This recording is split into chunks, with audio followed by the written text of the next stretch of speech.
Okay, so wanted to share something about the lower back.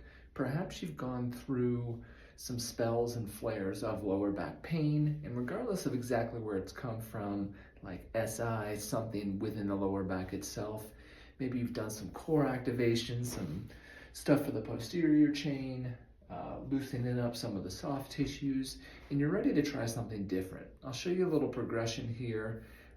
Working in the frontal plane, so moving kind of side to side, if you will, using side bending to help build a little bit of confidence once again, and some resilience to movement. So we'll start from a sitting position here. And what you're gonna do is find some support. You'll take a hand across the chest, and I'm gonna, with my kickstand still down, so still keeping that here, I'm gonna side bend over to that direction and come back upright. Side bend over, come back upright. As I'm doing this, I'm not trying to necessarily fall down and compress. I'm trying to strengthen and lengthen. So finding good tone by kind of opening up this side body actively here. I'm not just kind of falling over, if you will. So stay tall, try and stay long through this left side body. You can take a little bit of a deep breath in as you move over that way. And try and breathe into this side space to find a little bit more motion. So you can try 3 to 5 reps. I like this hand over the chest because it just finds you a little bit of contact with your chest and kind of closes that loop instead of having this arm flying in the air, which is coming in the future. So do a few of those, and if those feel okay, keep the kickstand down, but now bring the arm out away from the chest. And now we're actively reaching. You don't have to, if you don't feel comfortable completely extending, your hand can just be up a little bit overhead. If you feel comfortable, you can reach, breathing once again into that side body. Or perhaps we exhale. There are applications for both, because if I exhale, it clears a little bit more space here for me to compress through that side. So follow what feels comfortable for you. We'll try a couple from the other side. I'm gonna do a couple where I breathe in and try to find some expansion there, and I'll do 2 where I breathe out. So my hand's here to help me feel secure. And eventually you might get rid of that kickstand. And now maybe I'll tack my hand here just for a placement as I move inside to side. I like this seated position though, because it gives us that grounding, stable pelvis feel. I'm laying on my sits bones. I still have that arch in my lower back, so I'm in a decent postured position. But say I'm ready to move on. That's where we can come over to a wall. So the wall keeping us honest in kind of truly moving in that frontal plane. Scoot you a little bit closer here for me. By giving us a whole bunch of kind of kinesthetic, like body awareness feedback.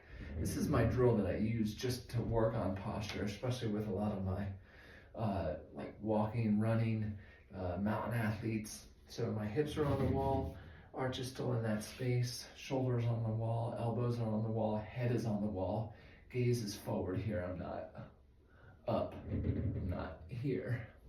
So this is just that nice long spine. So from this position here, I can go back to my same sequence I did from sitting. I can keep a hand over here, hand over the chest, and just side bending here. Notice my tush is on the wall, kind of like I was seated and grounded on the table. Here in this case, just gives me a little bit of a point of reference. I can start to distract my arms away. I'm just using this to also keep my shirt from not flying up. Remember, I don't need to be completely reachy with that hand as I side bend, though if I feel okay, I can. Get some alternating sides here. So it's a side bend standing, so a little bit more dynamic. If that feels pretty good, we can go from a wider stance.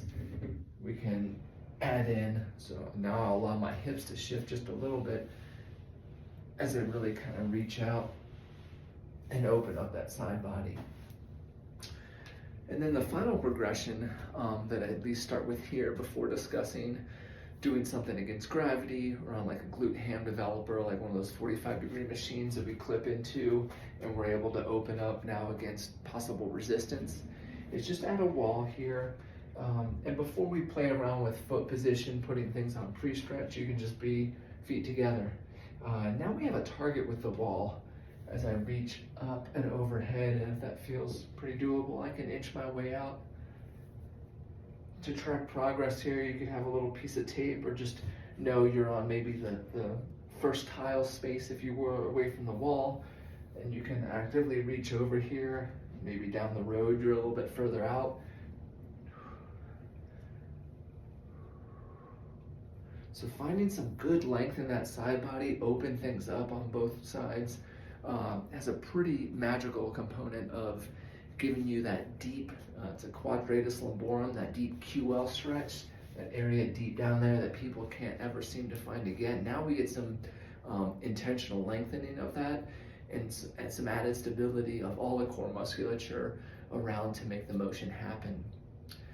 Just like any progression, they're not necessarily linear. It's not like you're gonna start on the table and we're at 6 minutes right now. You're gonna progress straight through to standing away from the wall or in like a staggered split stance and reaching.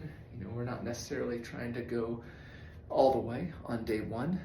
Listen to what your body gives you. Take that feedback and then use the progression to kind of build from. Same as before, reps, 3 to 5 reps each way, a couple times a day. More days often than not will get you going with some momentum on your side and kind of setting you on a path of hopefully finding some more motion and movement in your daily life.